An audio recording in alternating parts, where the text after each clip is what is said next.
Alrighty, people, welcome to the first episode of Prime Time with Taft Smith and Philip White. This is a show where we'll be talking about sports and maybe MMO contracts where individuals have to get tattoos if they don't get to level 150 in time. But today, This guy. today, That's happening. yeah, today we're mainly talking about sports, but if Phil doesn't reach level 150 in Lotro, he has to get a tattoo that says the greatest story ever told. It's not gonna happen. So I'm yeah. not getting that tattoo.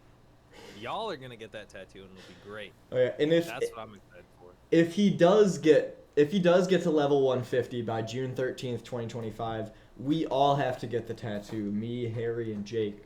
But I'll probably get it regardless. I'm sure you will. I know you.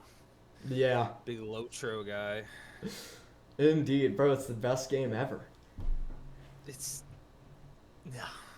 We're not getting into this right now. Lotro. If you don't know the game, just look it up. If you do know the game, you're already a man of taste. But yeah, this is a podcast where we're gonna largely just shoot the shit and talk sports like we always do. So Talk random stuff too. Might be a good movie that comes out. Maybe a good TV show. Some random stuff. You yeah, never know what'll happen in prime time. exactly. TV shows, movies, the Dallas Mavericks, which, since we're on it, the Dallas Mavericks, I feel like they might come back from 3-0. They got a big game in Boston tomorrow. What do you think, Phil? Nah, I don't think that's realistic. It's not a fully complete roster. You can't. This is the thing. You go into this series. A big problem is when you compare top 10 players of these two teams. It just doesn't. Boston's always gonna have 6. Like you can't compile 5 players from the Mavs that match up with 5 players from the Celtics in a top 10 list. Like you're always gonna have 6 Celtics in that list and 4 Mavericks, and I don't see any other way you squeeze a Dallas Maverick in there. That is true. The Celtics, I mean, to be realistic, the difference maker is the Celtics have like 4 ball handlers in their lineup. Like Drew Holiday, Derek White, who was a point guard when he got to Boston and then decided to become God, and Steph Curry. And then you have Jaylen Brown and Jason Tatum. Like, they're just deep as fuck. But I feel like, I don't know, I feel like Luka might be cooking. PJ Washington might be cooking. You know, Look, they're only cooking. The Boston didn't cook last time because they were like, wait, we want to win in Boston. We don't want to win in Dallas. We want to hoist the championship trophy in front of our fan base. We don't want to deal with Mavs fans. You kidding me? No. I don't know. I feel like Luka did this to look cool and make history because he thinks he's better than LeBron. LeBron did it 3-1. Luka does it 3-0. That's where everything shifts. That's the new face of the league now. Yeah. That's an interesting thing though. Is there like, if Luka were to do that, he'd immediately become like the face of the league? Because it's really hard to tell who it even is right now. Yeah. I think. I think so too because it's not LeBron anymore. And Oh no. people were talking about it being Anthony Edwards, but it's definitely not Anthony Edwards. Anthony Edwards, he's just not there yet. It's a little too soon. I think it's also like a weird like small market kind of thing. Yeah. Don't buy like a Timberwolf player being the best player in the NBA. And maybe if he really takes that huge leap, like I think he might be even crazier. I know people were trying to sell it to be Jokic, but we've had our conversations in the past about Jokic. It's hard for me to sell him as the face of the league. Jokic just doesn't like basketball enough, and I can't stand him for it, man. Man, if he had high twitch energy, if he was moving around the court at light speed, you'd be all over him. You'd be all over him like Jalen Brunson. I mean, the thing is, my camera keeps losing focus. It looks like the sun is in my shot. Yeah, it's like a nuclear reactor in there. Wait. It's We're about tough. to fix it. See, like without it, it looks like I'm in the shadow realm. But wait. See, yeah, like honestly, whoa, am I about to be a ghost? Actually, this kind of works. We'll go with it. Um, Nikola Jokic. Yeah, we've talked about Nikola Jokic before. We'll talk about that some other time. But Jalen Brunson, I feel like Jalen Brunson was, if not for that horrible injury bug that the Knicks caught, Jalen Brunson, I mean, that's kind of an obvious statement, but Jalen Brunson would be talked about way more. I think he was the best player in the playoffs this past year. You could argue, you could make an argument that you could throw Luke out there, just based off what the Mavs have done. But Jalen Brunson's definitely up there as like two or three of what the top three in terms of how well players played in these playoffs. Yeah, Luka's been balling, but I hate him so much, but he's very good. oh yeah, Phil Like, Phil hates Luka because he's a Suns fan, and ugh. is I just wish you weren't a Luka denier, man. I'm Like, not. I can't see. This is what. I just wanted to win. If we had beaten Milwaukee, I wouldn't care as much. But we lost to Milwaukee, and then that was supposed to be the follow up, and the follow up was we became a meme, like 42.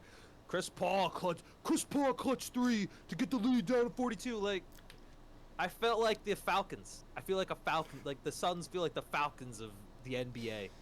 Oh cause gosh. they kind of are. Like,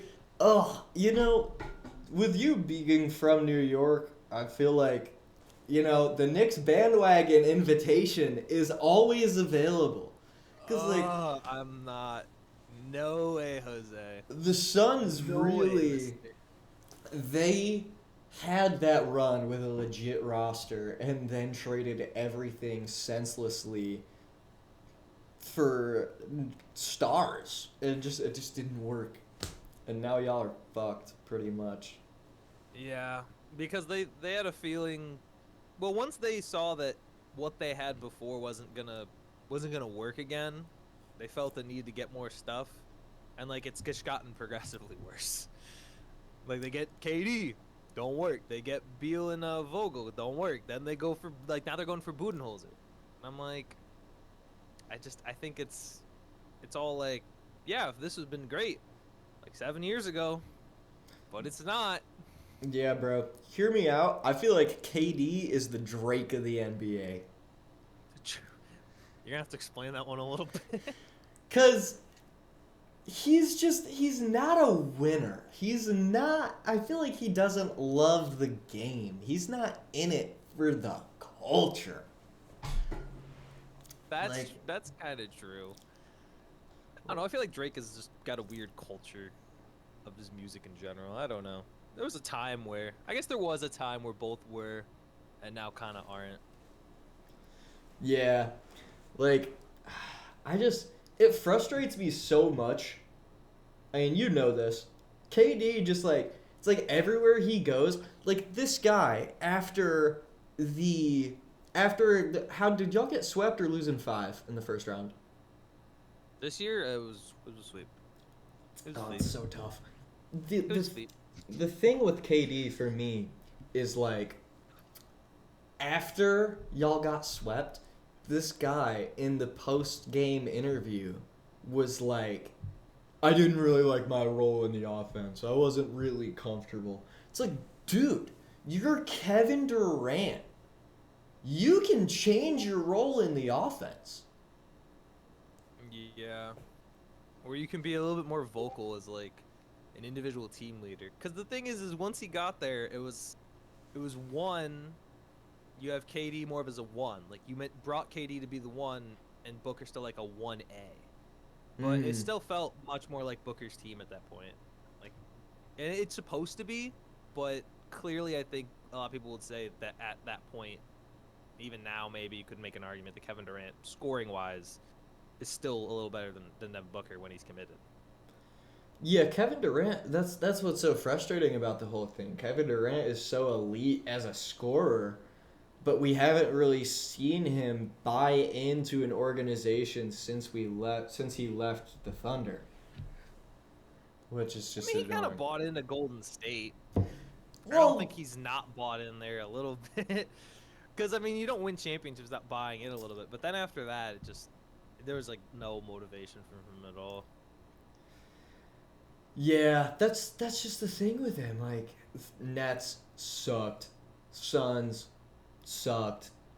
Like, when you're that elite, I don't know. It's just like there's something missing. It's like I remember being in sixth grade and hearing Kevin Durant or seeing some quote for Kevin Durant where he said hard work beats talent when talent doesn't work hard. Bro, he's talent not working hard. Yeah. I don't know. He also just doesn't strike me as, like, having leadership qualities. Like, you could see guys, like, in the NBA. Like, I would say, like, there's obviously LeBron, but, like, there are some other pretty clear-cut examples of players who possess leadership capabilities more than others. So, like, I was thinking, I don't know why he comes to mind off the top of my head, but, like, I would rather have DeMar DeRozan as, like, a leader on a team than I would Kevin Durant. Yeah, for Or sure. like a McCollum even. Like, those guys exhibit, like, more of committed leadership qualities than a guy like KD. Yeah, or a Josh Hart. Oh my gosh. Josh Hart, dude. Let's get him in here. Like Kevin Durant's just such a baby. Well, yeah, I get what you're saying with the I'd rather have DeMar. Josh Hart over Kevin Durant. Dude, yeah, yeah. Yeah. Oh, I'll trade him. So You can have him.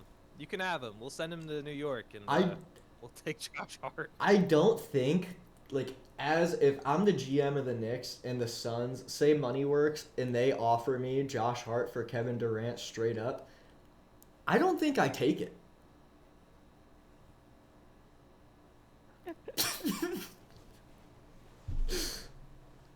Like we Oh my gosh, that's wild. all right, for context, I'm a Knicks fan and dude, we're just the rhythm that Josh Hart and these Knicks have, man. Kevin Durant would screw it all up, I think. You never know. Maybe he'll come in and be the savior New York needed. If Kevin Durant were to demand a release and say that he really wants to play for the Knicks and he'll take a pay cut, I'll take it.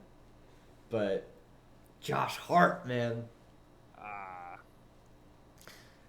that can't let Hart go. that leads us into God forbid. a little game that I like to call because Philip has pointed out that I have a habit where I compare every NBA player to Josh Hart. Um, this is a game called the Josh Hart game, where Phil names off a random NBA player, and Oh yeah. I'll say whether or not Josh Hart's better than him. So in order to I was thinking about this game a little bit because we mentioned it a couple times. In order to do Mhm. this game, would you like me to rather just give you any NBA player, or would you prefer more in Josh Hart's, like, realm? Because I feel like if I give him a center, it's not the same comparison. I feel like I should give him some small forwards and guards. Anybody. That, It can be anybody. all right, let's start with the guy that I know you don't like, Nikola Jokic. Okay. Josh Hart. Okay. Nikola Jokic is really good, but who's averaging more rebounds? Is that a serious question?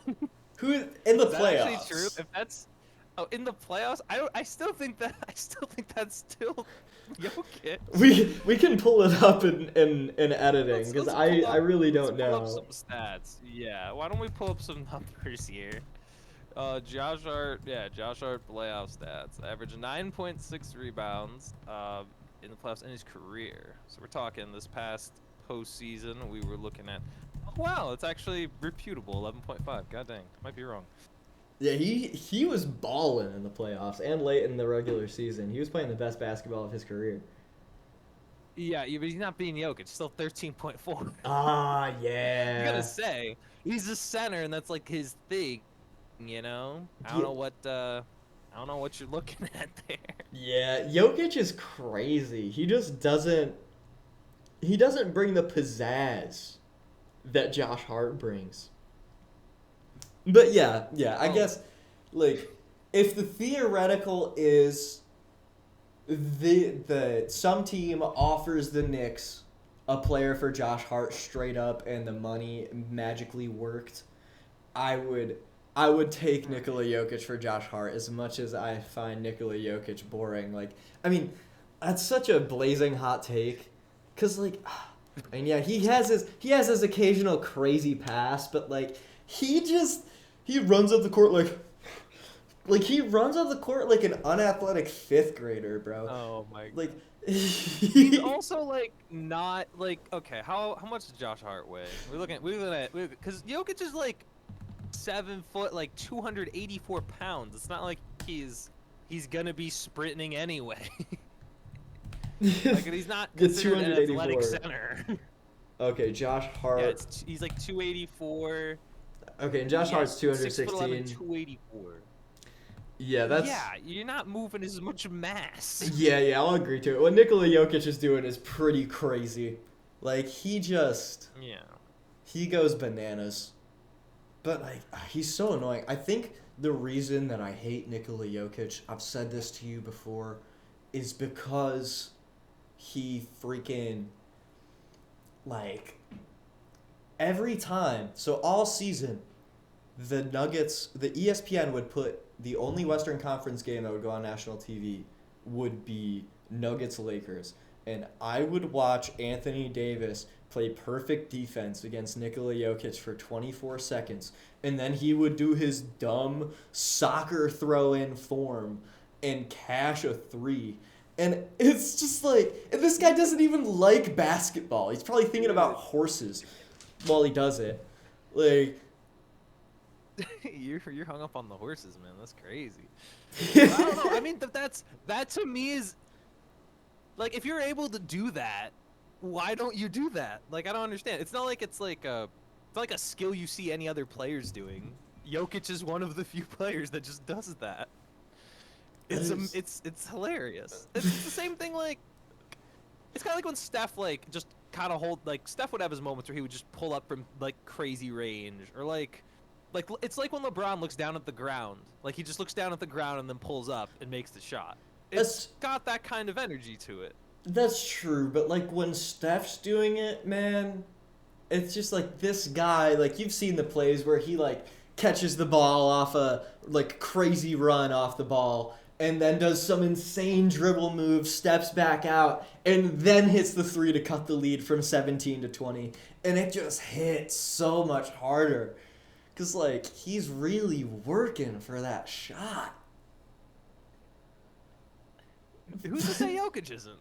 Jokic put maybe time into that. I think he practices. Jokic He definitely has. is like How do you not be good at that? Like just like off the jump. Like you can't be good at that off the jump. You have to like actually be able to. I don't know. He has to have practiced it. Come on.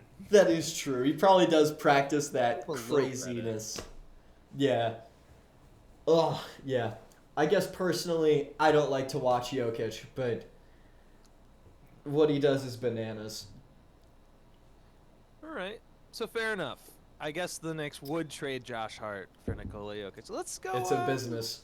Get a let's get a little interesting with it because I feel like that one was a little just kind of obvious. Let's Mhm. go to another small forward. I'm looking at my list here of interesting small forwards. How about the former New York Knick, R.J. Barrett? Oh, dude, Josh Hart is way better than RJ Barrett. The thing with R Interesting. the thing with RJ All Barrett right. is he's just so inconsistent, man. Like RJ That's fair. Barrett one game, I mean like once every 12 games when he was a Knick, he would put up like 28 points on 56% shooting and we would be like, "Yes, he's the best. This is the third overall pick we drafted." And then in the other 11, well, actually, no, let's say in 5 or 6 of the other 11, he would go for like 4 points on 2 for 7 shooting, and that'd be it. And then in the other ones, he would be mid, and he ended up averaging about, I think, 17 points per game. I'll look up his averages as a Nick, and then we'll put it over the screen. Let's take a look. Because he was just, I feel like the thing at the end of the day, RJ, like, I think RJ's a good pro, but he's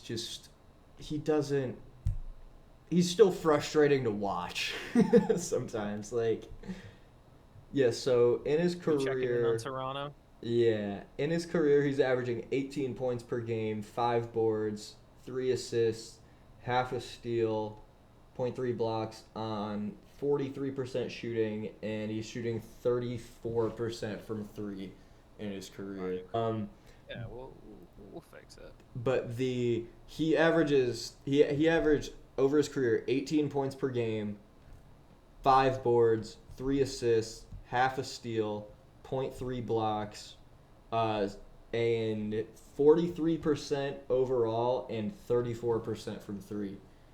So yeah, RJ Barrett's just mid. Josh Hart is definitely an overall better player, I think. Like now that the rookie / what he could turn into fantasy is done with, it's Right. it's pretty set, I think. He's a All good right. 6-man. I think he's a 6-man on a really good team. Let's go to another small forward because I've the reason why I was thinking about him is because I've seen all the memes of him. It's like because he's known as the shooter, not the passer. Michael Porter Jr. Denver Ooh, Nuggets. that's a good one. I would That's a little interesting. still take Josh Hart. Really? Yeah, Michael Porter Jr. is a weapon. Don't get me wrong, man. He is a bucket. But Josh Hart gets all those rebounds. He gets the timely steal. But he also does those things that don't show up in the stat sheet, man. He will lock up the other team's best player. Like, we put him on... I mean, given we lost that... We lost that Pacers series. But he locked up Halliburton. And whoever else we put him on. Just no matter who it was. And I guess that's the difference, because in that Pacers series, I don't know what it was, Hart wasn't shooting as confidently, but then you go to that Sixers series. I mean, I could get into OG Anunoby too, because OG Anunoby kind of saved us and is the reason we ended up winning in 6. But Hart in some of those games against the Sixers shot 4 for 7 from 3. So it's like, oh man, when Josh Hart does that, the Knicks can't lose. They can beat anybody in the league when Josh Hart, when we're healthy and Josh Hart shoots 4 for 7 from 3. I see it. Yeah, because Michael Porter can do the same thing, but he can't defend like Josh Hart. Yeah, he's not that much of a defender. He's also not. Well, he's also not much of a passer either. So. That's true. That's true. The other one. Let's see. I don't know. There's a lot of interesting ones I wanna go into, but I'll pick 2 more. Let's go with this one because I'm kind of interested. Because I love this guy. I always feel like he's kind of underrated personally. Zach LaVine. Oh, Zach LaVine is washed, I think. Maybe. Really? Yeah. Say Josh Hart is as good as he is today, and Zach LaVine was as good as he is 3 years ago, I would take Zach LaVine. But yeah, I feel like Zach LaVine at this point is in a weird position where he is asking for, it seems like the asking price is a crazy amount of money, but he's just kind of fallen off a cliff. He's not as athletic as he used to be. He can still shoot, but yeah, he's just not as explosive as he was. Also, he can't play defense like Josh Hart. He sprained his ankle this year, so that was kind of a big factor in that. But all right, how about another Bull to wrap things up? Because I am a little little thinking about some Utah Jazz. How are we feeling about Lauri Markkanen? Oh, dude, Lauri Markkanen is cool, but he's mid. Everyone's just mid. All right. Lauri Markkanen, I mean, Josh Hart's just a Swiss Army knife, man. Lauri Markkanen is great value Kristaps Porzingis. The, like, That's what, dude. that's all there is to it. The only person that you would have traded for is Jokic. You would have kept Josh Hart over all four of those guys. I can understand some, but I don't know. I think I'd go with Markkanen. No. Because Markkanen isn't a certified clamper the way Josh Hart is. Like what's awesome about Josh Hart is he can play shooting guard, small forward, and power forward. That's true. He's a little Swiss Army knife. Mm-hmm. He can be put pretty much in any of the forward spots, and well, he just can't run point, but he can definitely play a shooting guard role. And the take that gave me the idea for this whole thing was a debate I had with my friend Dustin, where I said Josh Hart is better than Brandon Ingram. And that was another one I was gonna ask you. I was thinking about asking Brandon Ingram. Because, yeah, I don't know, Brandon Ingram, he's just a shooter. If Brandon Ingram was really that good in generating wins, don't you think they would have gone farther by now? Honestly. To be totally transparent, I don't catch a lot of Pelicans games. I'll probably get League Pass to get my knowledge on. But, like, I don't know. Brandon Ingram just seems like he was supposed to be more. Well, yeah, that is all valid criticism, I suppose. I don't know. Man, dude, I feel like you're really pumping up the Josh Hart hype off that playoff series, this whole playoff run. We'll have to see. Okay, let me ask you this then: if you had to rank Josh Hart, because I generally see him as a forward, where are you ranking him, like, of forwards in the NBA? Of starting small forwards. Starting small forwards. Yep.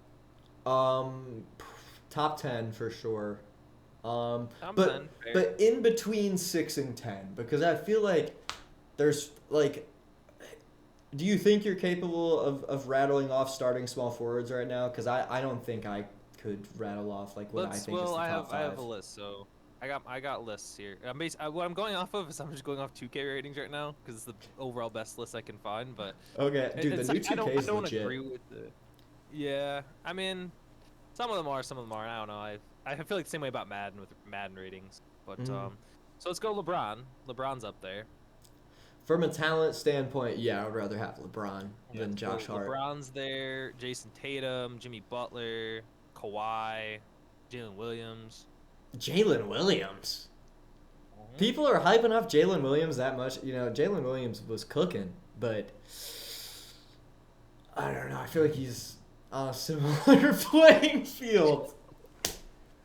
Dude, all right, let's. But Jimmy Butler and Tatum and LeBron are. I mean, better. He's also only in year 2 though. Like, he's in year 2. He's friggin' young. He's 23 years old, and you're looking at Josh Hart, who's about to be 30. He's about to be 30? I thought he was like 28. Josh Hart's 29, I believe. I don't know if he's about to turn 30, but I believe he's 29. He'll probably be 30 at, in the beginning of next season. But yeah, wait, name a couple more. That's what they have as their top 5 in terms of rating. Then they got Chris Middleton, then Brandon Ingram, then Lauri Markkanen, then Franz Wagner. They have Markkanen listed as a small forward. Is this forwards in general, or? This is a small forward / power forwards, but it's weird because I tried to look at Hart as a guard. It doesn't show him rated as a guard. This is why I was like, what the heck?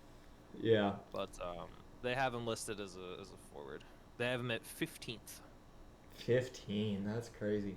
I would put him at. I feel like he's 6 through 10 and is 8, 9, or 10.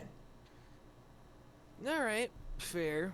Because, like you said, he was better than Levine. You said he was better than Mike Porter Jr. You said you'd rather have him over Markkanen and Brandon Ingram. That's 12, 11, 8, and 7 respectively. So, I mean, listen. I mean, they have RJ at the same rating as him. Just they have him at 14. Josh Hart's at 15. So insane. 2K never lies, as far as I'm concerned. Dude, They've never lied to me, so. the last 2K I bought was 2K20, and my friend Mo brought over 2K24 a couple weeks ago. 2K24 is fucking sick. You lagged out again. Oh man, you haven't been lagging out for me, so we'll just use my audio. The dude, last 2K I bought. I'll bring my mic closer to me because it's all right. The last 2K I bought was 2K20.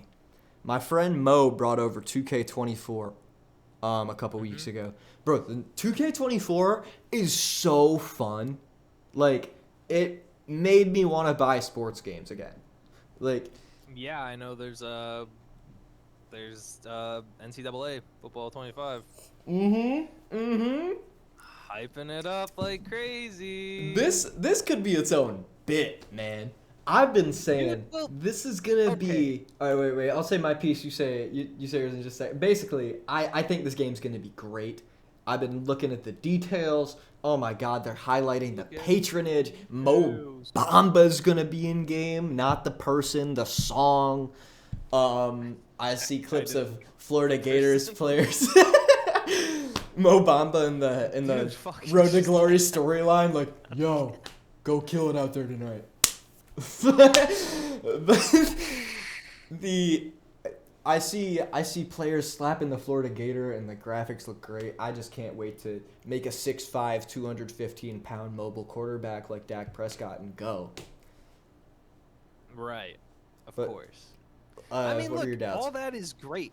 All that is great. Here's the problem. It's still EA making it, and I can't trust them. I can't trust them to make this game. Listen, I get it. There's like all this like cool small little detail stuff is awesome. But my problem lies in actually like making functionality. Cuz a lot of the times when I play, like when you look at Madden, and I don't think the reason why is cuz I don't think college football I do have hope because I don't know if they're going to implement like an ultimate team system. I really hope they don't do that. There's going to be ultimate team. Yeah, but like that's the problem. Like that's where they focus way too much on that aspect, and it doesn't need that much. Like they should put time into like seasonal modes. Like I feel like franchise modes are way more like cooperative with other people to play with rather than playing on ultimate team. Like it just I don't know. That part of like making the season, because there's a lot of functionality that happens in franchise mode in Madden in like the first 2 months that just makes it unplayable from game release, and then there's still bugs afterward. Like it's absurd. Yeah, I guess we'll just have to see, because like I feel like I could definitely see in the first few days there being server problems because there's a ton of hype around the game, but I mean, they really don't have much of a choice but to pay attention to the franchise mode. I mean, I'm saying that right now, but I guess there's a chance that they don't and totally phone it in on that. But that's a big part of franchise of college football. So of the college football games. So hopefully they snap off on it. There's one thing I was gonna ask. I don't know if they're allowed to do this, because there's a reason why they can't do it in the NFL. Like with the Madden games, and I think it's some sort of licensing issue. But with 2K, you have like all-time teams. Like you have like the all-time Lakers, and then you play with the all-time Celtics. I'd be actually curious to see if they do like an all-time like Bama team, or like an all-time Clemson team, or an all-time like that would be super fun. That would be cool as hell. A bunch of the older stars, and then like, oh, dude, that would be sick. Dude, yeah, give me Alabama, Trent Richardson, and Mark Ingram. I don't know. I'd just run I think Derrick Henry. Isn't Henry's Bama, no? Am I freaking? Yeah. Wow. Dude, Bama's all-time running back room would be insane because forget Bama's running back room, the whole team. Yeah. The whole team is absurd. Yeah. Cuz you have freaking I feel like when I think of that Saban era with Bama, I think of their offensive line and their running backs. I mean, I feel like the whole thing with the Saban era was they had the quarterbacks were mid. The focus was not really passing. They made the offensive line so good that and they paired it with an elite running back so they could do the crazy things that Derrick Henry did, given Derrick Henry's already an insane athlete. And, like, bro, that running back room, I mean, I can't name off Alabama offensive linemen the way you might be able to, but, like, yeah, bro, playing with that team. I don't remember many of them off the top of my head. I mean, I don't. Oh, Mekhi Becton went there, I think. Yeah, New York Jets legend. Shoot, John Hanna?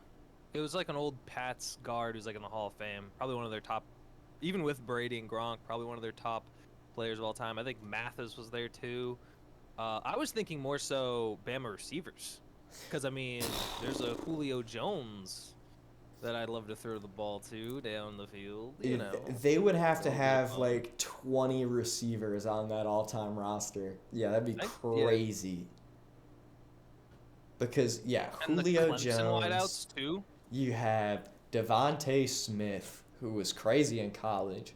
Every year it's like Alabama had somebody. Because, like, dude, growing up watching Mississippi State, it was like every single year Alabama had some wide receiver that was so annoying to root against that went pro 2 years later. If they implement that, that'll be awesome. I feel like that's the type of stuff EA would skimp out on, though. Oh my gosh, dude! But like they had Waddle, Judy, who isn't as good at the NFL level, but like Amari Cooper. Oh god, dude, college Amari Cooper was insane. Also, Amari Cooper action. What team? He didn't play for Bama, but Tavon Austin. What college did he go to? I'll look it up. Tavon, because like his college mixtapes were crazy. He went to. Wait. West Virginia. Never mind. I thought it was gonna be like LSU or something. But yeah, bro. Mountain. I feel like that just goes to show how crazy all-time rosters in college would go. Like. West Virginia. It would be pretty crazy. Geno Smith yucking it to Tavon Austin. Oh, the connections would be wild. Yeah, it'd be insane. Give me all-time Mississippi State. Dak Prescott hands it off to all-time running back Josh Robinson. Beast. Yeah. Who would I actually play as? I mean, I think as for fun, I just have to go to Central Michigan and just play with Antonio Brown. Didn't somebody else go to Central Michigan that's really good? Like, didn't Henry Ruggs or somebody go to St. No, I think Ruggs was I thought Ruggs is Bama, no? I think Ruggs is also a Bama Henry guy. Ruggs, college. Oh, yeah, he went to Bama. Wait, I'm going to look up. Julio Jones and Henry Ruggs. Legends. Fast on the field, one fast on the field and one fast on the road.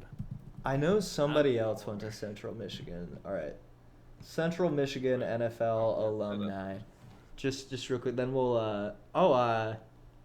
this is not listed in order of NFL stardom. Oh, Cooper Rush went to Central Michigan, the GOAT. Dude, what?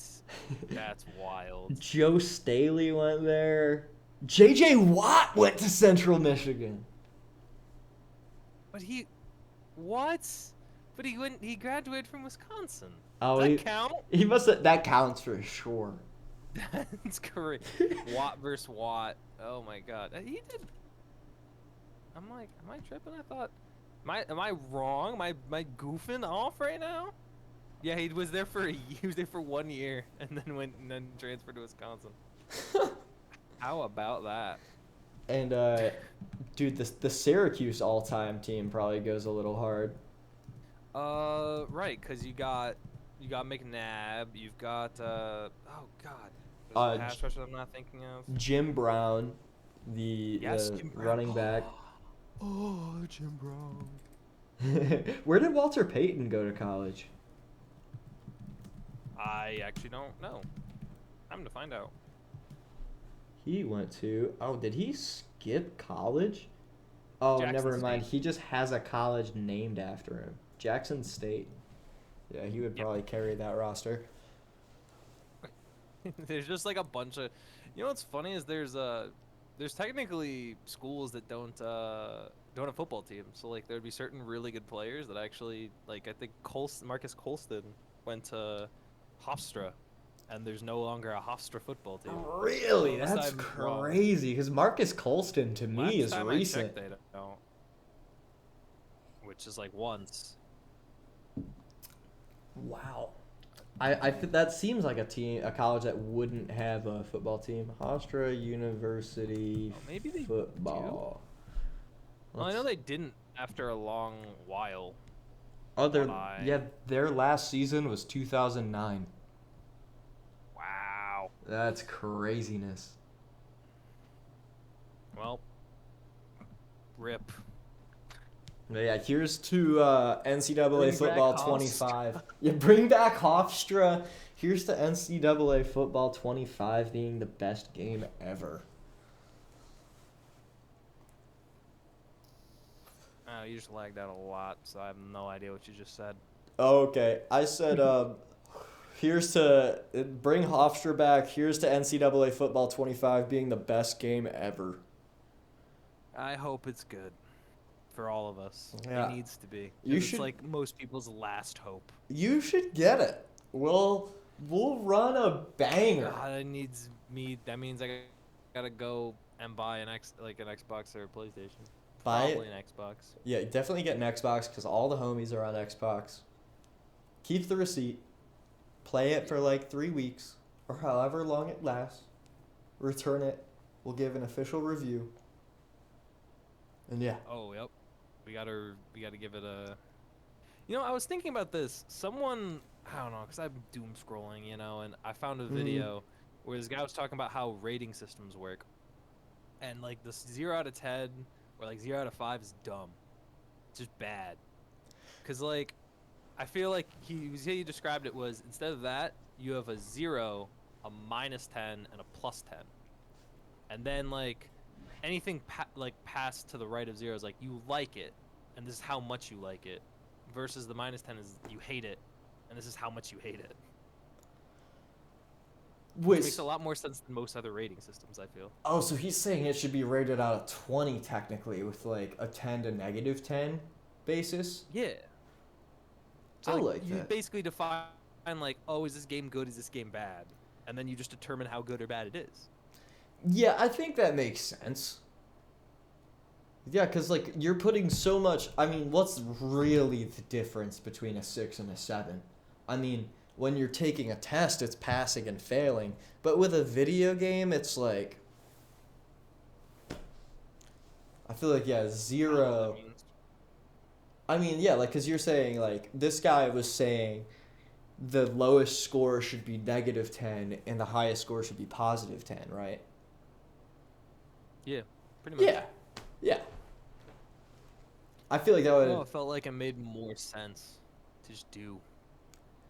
That does make more sense, because, like, if I want to... If, like, say I'm making a negative review, like, I feel like it makes more sense if I were to give it a -3 out of 10 rather than a 3 out of 10.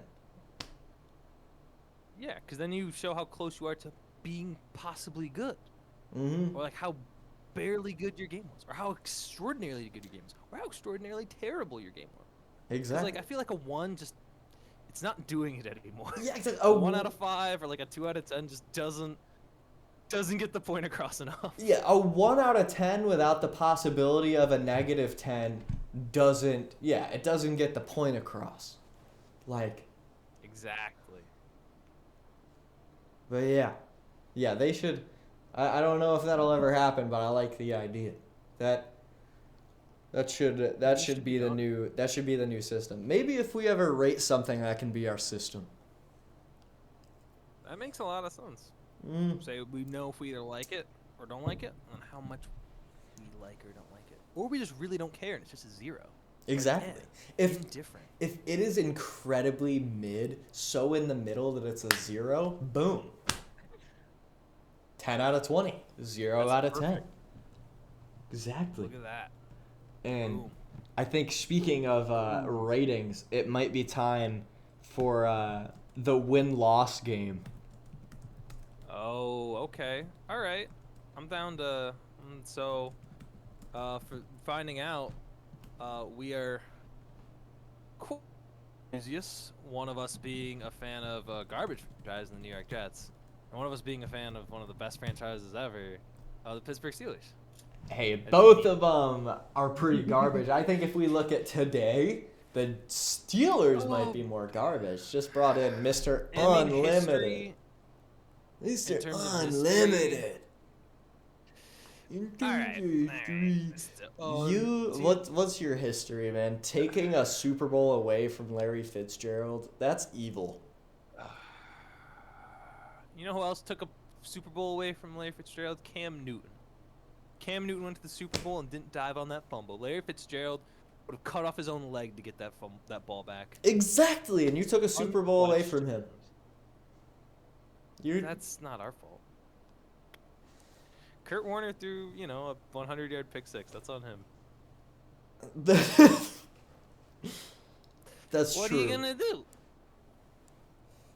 All right. So did Larry Fitzgerald ever win a? Are you gonna be looking over your Jets record and then go Pittsburgh? Yeah, I feel like the way it should go is this: you can rattle off the matchup to me, and I'll say whether it's a win or a loss, and I can tally it in a doc of what I have and what the final record is, and all right, we'll go over it. Let me pull up that Jets schedule then. Alrighty. All right, let's take a look. So quick question: Did Larry Fitzgerald ever win a Super Bowl? He didn't, right? Nope. God, that's so sad. Well, no, that's not true. That's just a classic tale of, like Larry Fitzgerald just seems like a good guy. Hines Ward, that's like a villain's name. Sounds like a fucking villain in Batman. Why? I don't know. Because he sounds like a ketchup brand bottle? That's not his fault. It sounds like the government name of the Penguin. Why. Sounds like the government name of the Penguin in Batman. Dog. Hines Ward. Wow. Larry Fitzgerald seems like somebody that'd cook you a mean burger and pat you on the back. I'm sure he does. We should ask Larry Fitzgerald to cook us burgers. Dude, that'd be sick. We'll send him hey, come on over. We're making burgers. I love that. Up in the Northeast, we're cooking up burgers. Yeah, come on out. We got a cookout in the Syracuse area.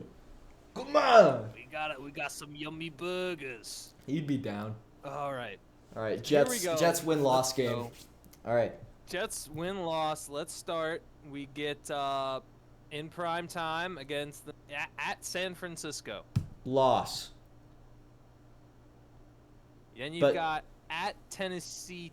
You want to explain why that's a loss? Is it not obvious? It's just yeah. We're gonna get humbled, honestly, because the last game the Niners played was in the Super Bowl. So yeah, we're gonna get cooked that game. Yeah, they're gonna come out swinging. They came out swinging against us the start of last season. Also, Rodgers so that's 0-1. Basically his first game. What? You cutting out again? Oh dang! I was just saying it's basically. Any better now? Any better now? Any better? There you go. Yeah, you're fine. You're great. You're okay. Good. You're good now. I was just saying it's also basically Rodgers' first game, but. Yeah, it'll be fine. I'm sure. Mm-hmm. It's not like Leonard Floyd doesn't have the opportunity to do the funniest thing ever. Let's go. All right. So then after Niners, Titans at Tennessee. W. Easily. Tennessee has nobody. All right. Yeah, well, all right, fair. Let's go at home now. First home game against the Patriots. W. We're gonna bully Drake May. All right. Let's go home game against Denver. W. We're gonna bully Zach Wilson. Then you've got the Vikings. I believe that game's in London. W. Another rookie quarterback. He's gonna get murked. All right. Home game against the Bills. I believe this is Monday night. W. We always beat the Bills at home. All right. Let's go now at Pittsburgh. Close game, but a W. All right. Let's go now at New England. W again. They are bad. All right. Then you got a short week at home against the Houston Texans. Ooh, that's an L, I think, because it's a short week. If we had a full week, maybe we pull it out, but just a short week against the new look Houston is Texans. a short week too, so. Oh, okay. All right, but Houston, They're I'll chalk it up to Houston having a young quarterback and us not having one. Okay, fair. Now we get road game against the Cardinals. W, easy. Home game against the Colts. W. Close game. I Home feel like game. I feel like the Colts are gonna be good next year, but we still Okay. pull it out. Then home game against the Seahawks. W again. They don't have Pete Carroll. They're gonna be figuring it out. They're gonna be weird. Road game against Miami. L. First time around. Road game against the Jacksonville Jaguars. W. Home game against the LA Rams. W. The Rams aren't about it. Road game against the Buffalo Bills. L. And finally wrapping it up, you play Miami at home. W. So I counted 4 losses, pretty sure. Yep. To San Fran, Houston, on the road against Miami, and then on the road against Buffalo. So you're saying we're looking at 13-4 for the New York Jets in the first fully healthy season of Aaron Rodgers. Yes, sir. And then, Yeah, that's just who do you think we lose to out of that bunch? Because, okay, I'll let you go. Well, first off, I think you're not giving some of these teams enough credit. I just don't. See, here's the thing. This team's gonna be really talented. I'm not saying that they can't win games, but dog, I think you're not giving some of these teams enough credit. Some of these teams could very easily make it a close game and win. Like, I wouldn't underestimate AZ. I wouldn't underestimate Jacksonville, and I wouldn't underestimate the. Okay, wait. Who did Arizona add? Arizona adding Marvin Harrison Jr. as their number 1 receiver, and Kyler Murray is going to be back for the full. Kyler Murray missed the first half of the year, so that really they were not. They could have been a lot better of a team than they actually than the record says themselves. I'm just saying, dude. And also, the context is Aaron Rodgers is going to come back fully healthy and at the same strength, which I don't think both of those are going to be true. And one of them will be. It's not the other one. I feel like the main thing is like this team doesn't even need Aaron Rodgers to be, 34-year-old Aaron Rodgers. We just need him to not be Tim Boyle or Zach Wilson. And we will win games. Way better than we did last year. Yeah, Arizona could be a trap game. I think the Colts are going to be super fun to watch and way more competitive next year. But all right. I think we don't lose at home. Other than that Texans game. Texans is our only loss at home. I don't think you lose a single home game. Well, we lose to the Texans at home. Okay. Not even one of your division rivals? Think that you'll lose to either Miami, you might. I don't know, man. I don't think I think Buffalo is still not getting enough cred because I know they lost a lot of weapons. They still have Josh Allen, and Josh Allen's still a top 5 quarterback. I think turnovers. I think Buffalo will be good next year, but they're gonna be about the same as we saw a year ago, and the Jets are gonna be better because for a lot of last year the Bills were freezing out Stephon Diggs. That was I forgot the exact context of that, but yeah, Stephon Diggs was catching a crazy low amount of passes from for a lot of the regular season, and they weren't using him when they had him. So no, they were looking a lot at James Cook. Yeah. They started getting him involved. They ended up being somehow second in the NFL in rushing, which is wild. Yeah, that's crazy. I mean, I agree. This is that on paper, that's what this is gonna look like. But 13-4 is still tough to pull off, even with a stacked roster. But we'll see. We'll see what the Jets end up pulling out. Can they make the playoffs this year? Finally, Yes. finally make the playoffs this year. I'm thinking 2 playoff wins, and maybe we beat the Chiefs in the AFC Championship or the Steelers, the Russell Wilson-led Steelers. All right. I'm gonna dive in. I guess Yeah, it's my turn to see how we're looking at the Steelers schedule. Now, can I let's say pull up one the thing? Steelers I've seen schedule. this thing, and I'm after 10 years, of getting schedules, I'm convinced the NFL hates us. I know everybody says that, but I'm convinced. We have had in the last 10 years, so dating back to about probably the 2014 season. This will be the 2024 season. Mm-hmm. We have of the 10, like everybody has to open, either you're at home or you're on the road, right? Yeah. We have opened on the road 8 out of the last 10 years. Damn. Yeah, And the that's... 2 times we've gotten it at home was 2014 against the Browns, and then just last year against the San Francisco 49ers. Dude, Isn't it great? opening on the road against the San Francisco 49ers is the roughest possible way to open the season. Because They opened it at home for us. I hated McCaffrey that day. every year they have some sour ending to the playoffs, and then they come back mad. So yeah, I can respect that. That is always the toughest possible way. But you ready? You open up with Yeah. Okay, cool. You open up with the Steelers and the Falcons in Atlanta. So they're gonna have Kirk, but I think that's a win. I think that the pass rush is gonna get to Kirk, and he's not gonna have time to throw, and he's coming off an injury, so he'll be rusty to start. I think it's a win. Yeah, me too. And the Falcons are kind of just mid in general. Well, don't they have a new coach? Yeah, they have Raheem Morris. I'm Raheem Morris. Yeah, but I mean he's a defensive guy. I think it's gonna be. We'll see. Yep. Kirk will definitely get the ball to his weapons more, but he's gonna get pressured a lot. And Yeah, plus first game back, they'll be figuring it out. That'll be a troubling game, a challenge for them. All right, week so they look preseason.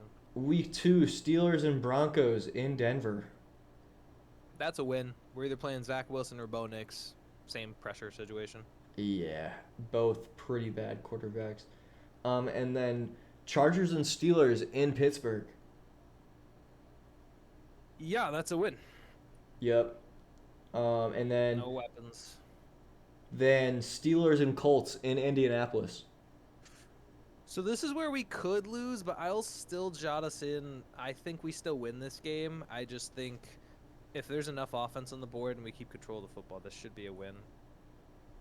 Okay, yeah, 4-0. Cowboys and Steelers in Pittsburgh. That's probably a loss. Joey Porter Jr. is going to be better in year 2, but he's not going to be good enough to cover CeeDee Lamb. Cowboys are going to get him open. I think it's like a 10-catch kind of game for him, and we end up losing. That's our first loss. All right. And then you have Steelers and Raiders in Vegas. Normally, I gotta think. Because normally the way the Steelers work is that they're normally gonna run into like 1 or 2 trap games. It's just how they are. They lose to teams they got no business losing to. I think we'll win this one because I assume we'll lose to Dallas, so we'll get the win against the Raiders. Okay, bounce back game. And then Jets Steelers in Pittsburgh. That's a win. Aaron Rodgers isn't gonna be able to outrun Watt or Highsmith. Be able to get the ball off in time. I mean, Tyron Smith might be able to block one. He can't be on both sides at the same time. Evil. And then Giants Steelers in Pittsburgh. That's gonna be a loss because I feel like that's Wow. just Pittsburgh. That's just Pittsburgh football, man. Well, if we're good, if I think we're good at this point in the year, we'll lose to the Giants because we have no business losing the game, and we'll lose the game Okay. somehow. It's either the Giants or the Commanders. One of those two is 100% going to be a loss. Normally, I'd put more that it's going to be the Commanders, but I think that's our bye week right after New York, so I think there's a chance we lose to New York, come out of the bye, beat the Commanders. Yep. Okay. Yeah, because, dude, y'all are going to smoke the Commanders. I think y'all smoke the Giants, but yeah, you got to. In the NFL, there's always crazy games like that. And then Ravens Steelers in Pittsburgh. That is a win. Okay, yeah, I like that. Baltimore does not typically beat us. Like we either split. I think that yeah, I think we're gonna end up splitting the other one. Yeah, T.J. Watt is Lamar Jackson's worst nightmare. And then you have Steelers Browns in Cleveland. That's a loss. Wow. I think. Okay. That's a loss. They'll have Chubb back, so I mean they'll have Watson too, but I think that's a loss. All right, and then Steelers Bengals in Cincinnati. Yeah, this is where the schedule gets tough. I don't like giving back-to-back a lot. Yeah, this is what I'm talking about. This back half schedule is a little nuts. It's another road game. I think we lose. I think we'll lose in Cincinnati. So we'll have to go back-to-back losses there. It just sucks. Yeah, okay. Then you're against the Browns again, but this time in Pittsburgh. That's a win. Okay, yeah. I think you pulled that out in a close one, win by like a field goal. And then, yeah, dude, the second half of your schedule is tough as hell. Steelers, Eagles in Philly. If we go off what happened this year with Sirianni, that's a Yeah, I feel like the Eagles aren't necessarily what they're cropped up to be. I think they're going to be no a little Jason weak. Kelsey and no Fletcher Cox either. Kelsey and Cox are gone. That's huge. And then Steelers, Ravens in Baltimore. This is where your pride comes into play. This is tough. I think this is. I still, because here's the thing, it's definitely gonna be tough. We'd have to find a way to. Let me think. Let me think about what it's gonna look like. I think we'll win there, so we'll end up sweeping Baltimore. We'll probably lose the next game because I'm pretty sure the next game is the Chiefs on Christmas. So my Christmas is gonna suck. In Pittsburgh. And then we'll win the last game against Cincinnati at home. So you think you lose to the Ravens in Baltimore, lose to the Chiefs on Christmas, and then beat the Bengals in Week 18? No, I think we beat the Ravens. I think we sweep the Ravens. Oh, okay. Okay. Okay, so lose to the Chiefs, beat the Bengals. So what I'm counting up is 5 losses? 5? Or is it what did you count up? Cuz I have let me see. 1, 2, 3, 4. No, I have 6. Wait, no. 6. Wait, what? No, I have 5. I have 5. 12 and 5. That's like peak. That's like the peak of what we should be able to do with this schedule. Yeah, if there's a Russell Wilson resurgence, that's my guess. You could. I think it is 5 though. Yeah, I think 12-5 is the best that Steelers team can do, and I feel like that Browns game's loss. I feel like it's interesting. Like the Steelers' window of like their floor and their ceiling are so much smaller than the Jets' floor and ceiling. Like I feel like the Steelers at minimum go 9-8 because they have Mike Tomlin, the over 500 god. And then you have the Jets, who really, in reality, could go 6-11, but also could go 13-4. We just have to see. If Mike Williams stays healthy and Aaron Rodgers decides to be good. But okay, so who are your losses against? So I think it's Dallas. I'll pencil in the Commanders as the second loss. Wow. And then I'm thinking, yeah, because it's a road game, and one of those trap games. You know what? No, not the Commanders one. Let's give it to the Giants. I don't think the Steelers let Jaden Daniels just be Jaden Daniels to them. Yeah, I don't think he does that. That is something the Giants would do. That's just so annoying and gianty. They just march into Pittsburgh and steal a win. Yeah, they'll be like one in. They'll be like their second win on the year, and it'll be just annoying. My Halloween will be ruined. Yeah. Wait. So Ah, what's the prediction? The what week is this gonna be? 1, 2, 3, 4, 5, 6, 7, 8. Yeah, the 1-6 Giants will march into Pittsburgh and improve to 2 and yep. 6. Oh yeah, Daniel Jones will do something crazy. He'll scramble around. It'll be nuts. Oh man, my cat decided to pull up on our block. I don't know, but with Russell, it's like the same thing with the Jets, because you just need somebody better than Kenny Pickett. And I mean, Russell Wilson's not gonna be. I don't expect him to like go for 4,000. I don't even like not even 4,000. I'm expecting like probably 3,800 maybe at max. But he just needs to be more of motivate the offense more than Kenny Pickett was doing. Which I mean, I don't know if it was Pickett, I don't know if it was Canada, but now they're all gone. So now the only deciding factor would be Mike Tomlin. Yeah, maybe it was George Pickens. I don't know. Okay. See, here's the thing. I don't buy into that. My uncle, so we went to the Titans game that last year, and he did not like Pickens was kind of being a dope in that game. Like you could see it. He was being like a little what's the word? A little shitter. He seemed like he wasn't into it. Was that the game where he didn't block for his guy? No, I think that was the Colts. No, that was the Colts. This was like it was like a late. We took the lead with a touchdown, and I guess he didn't celebrate with his teammates, which was kind of like, dude. I think he wanted to score the touchdown. I don't know, something goofy. But look, I think with what I saw late in the year, like against the Bengals, like that. What was it? It was like 4 catch, 195 game, 2 touch. Like he had an incredible game. I just don't think you can move off that talent, especially when it's young and coachable. You can Yeah. coach that out of them. Yeah, Like Beckham had Pickens. problems in year 2. I don't necessarily buy into that right away. That's a great point. Yeah, Pickens is just crazy talented. I feel like when I think of young receivers with potential in the NFL, Pickens is the first name that comes to mind. Like, there's no reason he shouldn't be crazy good. Yeah, it was. I mean, it was a nuts. Oh, it was just crazy what he was doing towards the end. Yeah. What was this right? Yeah, like 6 catches, 195 yards, 2 touchdowns. It was Yeah, a crazy day that day. that's with Kenny Pickett throwing to him, right? Well, that was actually Mason Rudolph. Once Mason Rudolph came in, Rudolph actually put together some mojo, and he took off. He was looking pretty good.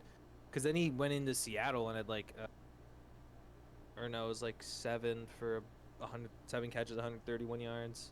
Mm. He just makes crazy catches, which is awesome. Yeah, man. It's when Dez would catch his 50-50s, that's what it was like. Reminds me a little bit of Dez Bryant.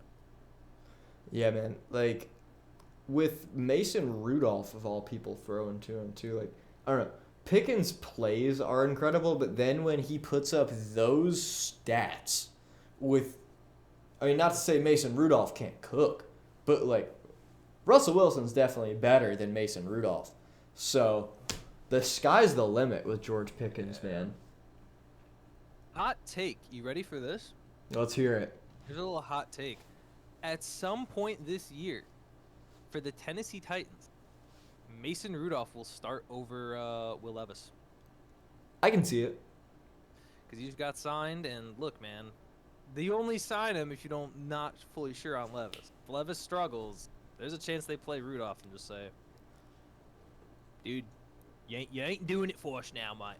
I mean, teams need a backup quarterback, so they're going to bring somebody in. But, Right. yeah. Dude, Mason Rudolph gives me, like, Ryan Fitzpatrick kind of vibes. Like, Interesting. he, You talking about the best backup quarterback in NFL history? well, he's second to Ryan Fitzpatrick, but Mason Yeah. Rudolph, every time he came in Who's last everyone? year, man. I'll say he's got potential. If he comes in and does what he does, what you just said for Will Levis, then that's when the real conversation starts. You want to hear something even hotter? Let's hear an even hotter take. Let's go. So it was in training camp that reports were coming out. Though this happens a lot in OTAs and training camp and such. But Kenny Pickett was reportedly outperforming Jalen Hurts in OTAs. I heard about that. That's crazy. He's back. He's so back. Oh my God. He's so back. Imagine week 3. Sirianni's had enough. Kenny Pickett walks out onto the field. Imagine that if that game against Pittsburgh is a Kenny Pickett revenge game. Just imagine that. Just think about that right now, and be amazed when the scriptwriters pull it out. That letting you seems know. like that seems If that like happens, it's rigged. something. It seems like I something called it. so crazy it could only happen in the NFL. I mean, yeah, Joe Flacco's was starting games again. Wild enough. I believe it.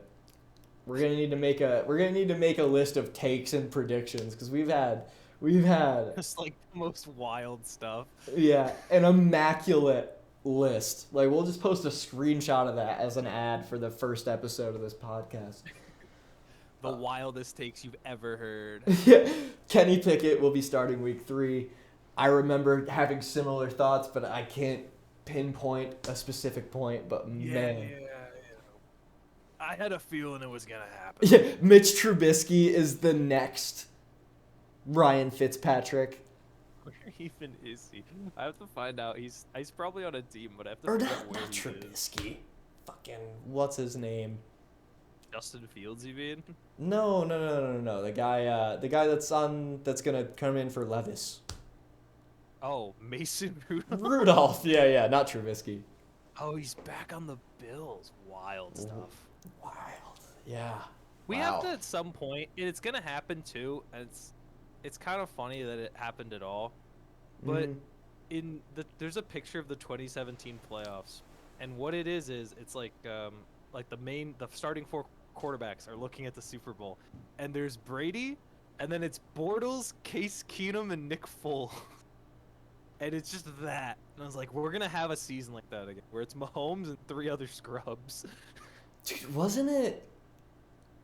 It was kind of like that with the last 4 teams last year, right? Because you had, I mean, Jackson to me is low-key a scrub, and then you had Purdy Goff and Purdy? and Goff. That's not fair. Goff had been to a bowl before, though. Goff To a is big Super Bowl. legit, but he's like a. Never mind. We can get into that debate another time on whether or not Goff is mid. I feel like he's high tier mid. like Oh my gosh. like he can get you there, but he can also throw an interception in crunch time. Yeah. I don't know. I like Jared Goff. He's a little buddy. He'd be like He's a guy that cool. I don't know. I'd hang out with him. I'd drink beers with him. Yeah, he seems like a fun guy to have a drink with. Down to earth I've guy. seen tier lists of that. I, Where it's like guys I would have quarterbacks I'd have beers with, quarterbacks I would never hang out with ever. I wouldn't have a beer with Patrick Mahomes. Yeah, I don't know. I might have to run to his family. I'm not trying to do that. Patrick Mahomes just seems like I mean, I'm all for intense people, but like Patrick Mahomes just seems like he's intense in all the wrong ways. And his wife, I feel Yeah. like his wife's annoying. Oh, she probably is. Yeah. Oh, man. But you wanted to talk about the implications of the Trevor Lawrence and Justin Jefferson contracts, right? So yeah, that's a little interesting. So again, going around the NFL community is the comparison of Trevor Lawrence to Daniel Jones, which sounds ludicrous. I mean, depending on who you are, it sounds ludicrous off the spot. Some people I'm like, yeah, that makes so much sense. they compare like his numbers, and there's a bunch of like I don't know, we could probably find it very easily, and like compare. But you see like the total touchdowns, turnovers are pretty much the same. Yards, Trevor hasn't beat by like only a couple hundred in their first 48 starts. And people are like, now Trevor Lawrence is the highest paid quarterback in the league, which he won't be for long. It's gonna end up being Tua or Dak, probably Brock Purdy down the line, or Jordan Love. And the whole consensus is like, this is like so dumb. Like, this is Daniel Jones all over again. Why are you paying him? And it's really interesting because it actually, to me, is a really good idea that Jacksonville did it now. Because when you're looking at, like for instance, say what happened with Daniel Jones. What Daniel Jones was, you're paying him right now because you know that at some point other quarterbacks are going to get paid, and therefore you would have to pay Daniel Jones even more because that's how quarterback market works. Every time someone gets paid, it resets it, and the next guy just gets the biggest next contract. So what ends up happening now is this is a little different because I think this is a little better. I just think Trevor has more upside than Daniel did. I think he's going to have better weapons. He's just overall more of an encouraging prospect. So if you have faith in that he's going to be good and be better next year, that he's not going to fall back to earth like he did just now, you're going to pay him right away. And you're going to pay him before Tua gets paid, or Dak Prescott gets paid, or Jordan Love gets paid, and therefore you don't have to pay as much. You kind of save that amount. And you make other teams have to end up paying more for their quarterback by you doing it first. So, like, Dak's now going to have to get paid more, Tua's going to have to get paid more, and as a result, that's going to affect who else they can potentially keep on their roster moving forward. Because the Cowboys also have to deal with, like, CeeDee Lamb and Micah Parsons. And they get hit double because of the same concept happening with Justin Jefferson. Justin Jefferson's now the highest paid non-quarterback. CeeDee Lamb's going to have to make huge contract money. We're looking at Jamar Chase getting a new contract. Brandon Ayuk at some point is going to get paid by somebody. It might not be the Niners. They might trade him. But all those wide receivers are up for deals. And they are going to reset their own marketing. They're likely to reset their own market, especially CD and Jamar. Yeah, I don't know about Ayuk, but when is that happening? CD and Jamar. Like, is there a common year that all those contracts are expiring? So CD, I gotta remember, I think CD was 2020 when he was drafted. So his 5th year's picked up. He is hold on. 4. He might be expiring this offseason, actually, along with Dak. So that's definitely 2 deals that have to get done. Jamar, I think, still has his 5th year, so he doesn't have to get done right away. But the fact that the Bengals haven't paid like T. Higgins is a big thing because he's going to play on the tag this year. I don't think Cincy moves him. But I think San Francisco is definitely looking to move Ayuk at some point just from the way they've kind of handled the situation. Because they moved around money for Christian McCaffrey. They basically fixed his contract, so if he gets hurt, per se, he still makes money and they can't just cut him. The other one being with Ayuk is that they have not, basically what I think I just read a report, contracts kind of stalled between those two, and they already drafted 2 wide receivers in this last draft. One in the 1st and one in the 4th. So, I mean, that kind of tells you that they're going to move one of them. My guess would be Brandon because you're going to get more draft capital for him. And you're already very committed to Debo as it is, so it's not like you want to necessarily hold on to him. You can, but you're not going to get anything for him if he hits free agents. Yeah. Yeah, it's like a trade him before the deadline because you know he's going to leave in free agency type deal. So with Lawrence, is that just like is that a product of inflation? Like what is up with that? Why did he Interesting. Well, it happens a lot. It's happened several times over. Like, several quarterbacks have gone through this process. I think at one point Joe Flacco was the highest paid quarterback. Matt Stafford was once the highest paid quarterback. I believe Derek Carr was also at one point the highest paid quarterback. Mm-hmm. And the way it works is, well, the salary cap each year is always increasing. The only time it didn't was back like in COVID when they couldn't sell tickets. But the salary cap is basically always increasing, and generally, if you have a high tier quarterback, they're going to take up about a fourth of your cap space. But that is right now, actually, that's so ideal for teams because if you were to consider how important it is, like how important having a good quarterback is to winning, I mean, when you look at when your starter gets hurt, your backup can only do so much for so long. They can maybe play for like 2 or 3 games for a little bit, but they're not meant to play full season. Like they're meant to play a couple games if your starter's not healthy. But you lose your starting quarterback, your season's basically done. Jets lost Aaron Rodgers, season was done. Bengals lost Joe Burrow, season was done. Mm. You lose your starting Vikings lost Kirk Cousins, season was done. Once your starting quarterback goes down and they're a good quarterback, it's curtains. So they're like probably about like 50% of what is responsible for your team winning games, I would say.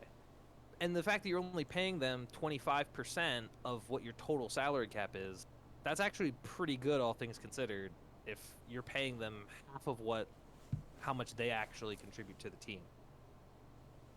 So Yeah.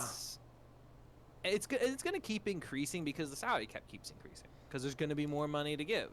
So, and every time a quarterback gets paid, that's not like Mahomes, like just Trevor gets paid.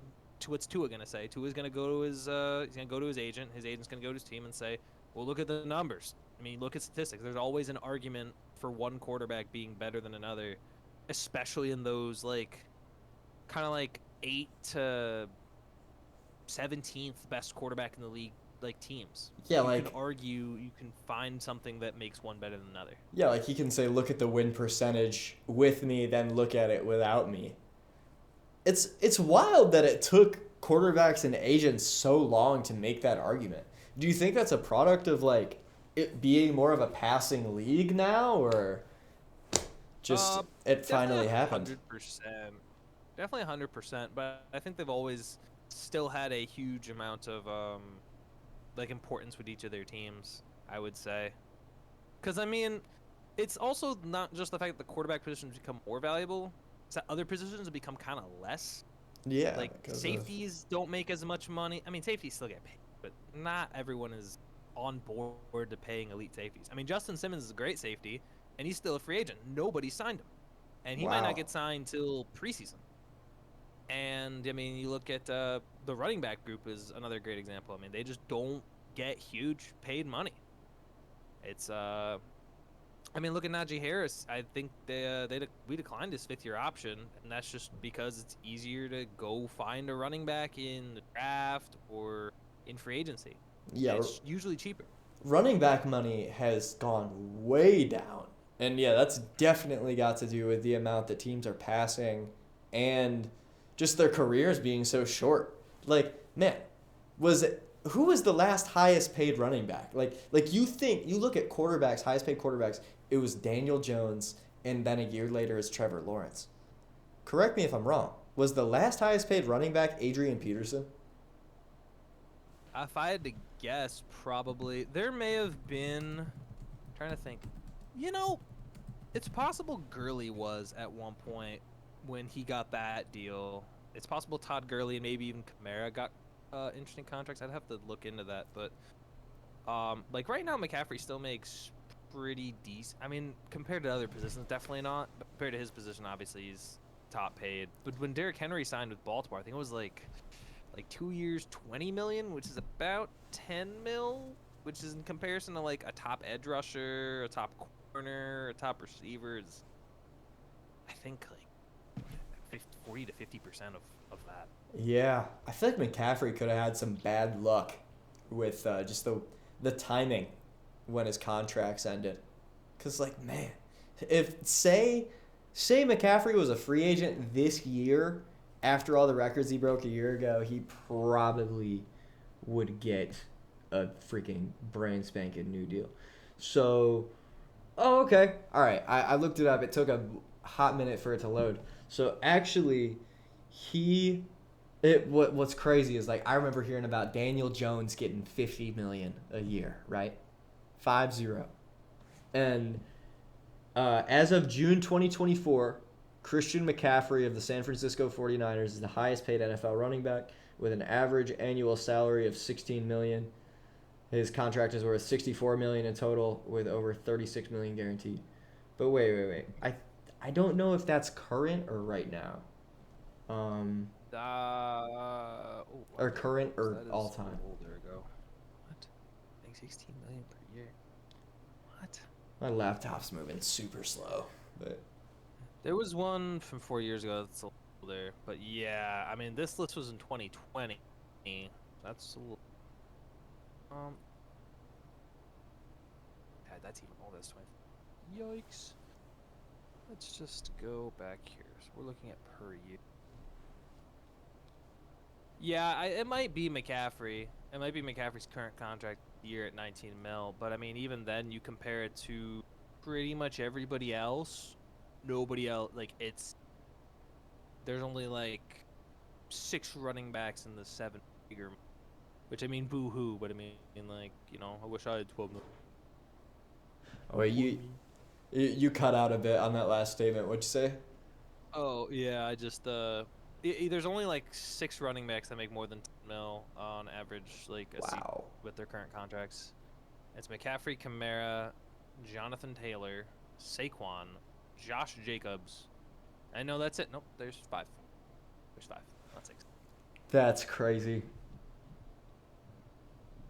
It is pretty wild, and I mean, even going like, I guess if you go down the list and you look at some of the other running backs that just don't, like Kyron, like for example, Kyron Williams had a huge breakout year for the Rams, gets paid less than 4 million, like on average. Or no, I'm wrong. At less than a million, like average per year.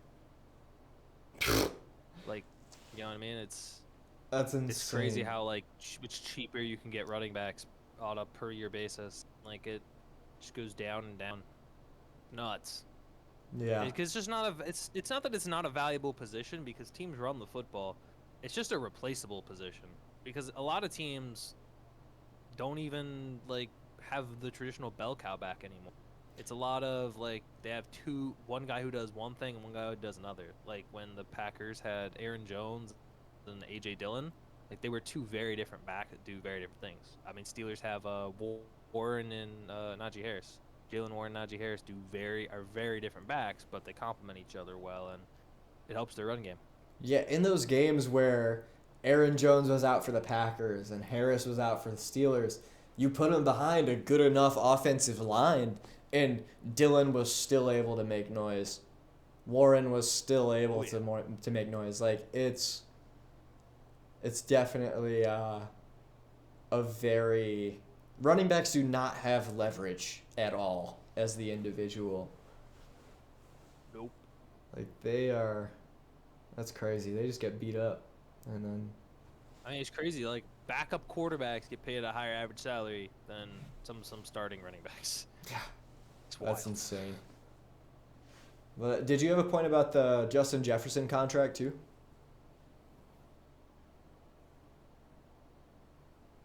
Or did we already talk about that? We kind of talked about that a little bit. We went into the depth a little bit. It's the same principle. It's that you want to pay them ahead of time. So like right now, looking at Justin Jefferson who makes 35 million a year, literally if you're Dallas or you're Cincinnati, you're gonna have to beat that number because it's not reasonable to not do so. You just kind of have to. And they don't. And the other thing is when you're looking at someone like T. Higgins who wants to be paid, right? You got 2 wide receivers. That makes it even more difficult, especially. Well, I mean, it's clear that Jamar's the 1 at 2, but Higgins is still going to command a large chunk of. That normally leads to second wide receivers getting like franchise tagged, which is tough, but sometimes just how it goes, you know. Indeed. I mean, like Pickens is going to command a big contract, so is I assume McLaurin at some point his contract's going to be up as well. Actually, he may have already gotten paid, but it's going to be a couple years for that. Yeah, when is I wonder when Garrett Wilson McLaurin's too. Dude, yeah, Garrett Wilson's rookie contract will be up soon. I think that's either this year or next year. Well, it's his 3rd year. Yeah, so you still have to pick up Smith-Yard. I mean, if he has a huge year this year, he's definitely gonna be commanding a lot of money as well. Yeah, this was a big year for him. He was already Big good guy. with Zach Wilson and Tim Boyle throwing to him, so I wouldn't assume much else. Of course. But yeah, let's look it up. Yeah, more catches, less yards though. Oof. More catches but less yards than his previous year. That is correct. I think it just means getting more targets, but well, also you still had Zach Wilson. True. I feel like he was huge for yards after catch. I'm surprised he didn't do better in that department. Well, you know how it goes, you know. Indeed. Hopefully he does better next year. 'Cause, man, he has all the makings of a dog. Oh yeah, he's got that dog in him. Indeed. He's going to be a motherfucking... Just like Zach Wilson. Exactly. Well, not exactly like Zach Wilson, but like Zach Wilson. He's going to be like Zach Wilson around moms. Oh, of course, right. Exactly. He's gonna be like that. I'm sure. Might have to cut Might have to cut that. that. But we won't. Leave it in. But we won't. Leave it in. We're- Leave it in. We're keeping it organic. Well, if Zach Wilson watches, you know. Exactly. And Zach Wilson, if you watch, we'll gladly have you on the podcast. We might have Zesty Jason Tatum or the real Jason Tatum on the podcast as well. We can get Antonio Brown. Oh, yeah. Antonio Brown's on Cameo, if you didn't know. Yeah. Fun fact, guys. So take advantage of that for sure. Give that man some money. God. He ran out. Yeah. Hey. I mean, come on. It's important, guys. It Support is. your local content creators, you know? It is. Help Antonio out. The best wide receiver in the league. All right, I think we wrap up right there. Do you have any messages, Philip White? Actually, I do have something that I kind of just realized at the start of this. Huh. When you pitched the name Primetime, I didn't realize it's because my name starts with a P and your name starts with a T. Yo, And it's PT. I didn't even. I don't even know realize if you that. meant to do that. I He didn't. didn't. I didn't think you did. But I thought he might have. But that's crazy. We've got the I wasn't alliteration expecting that. factor, and it rhymes because like prime time with Taft Smith and PT? Philip White. Yeah, PT with P and T. PT with P and T. Oh my God. What? PT with P and T. It's meant to be. It's meant to be. Goodbye. Mwah.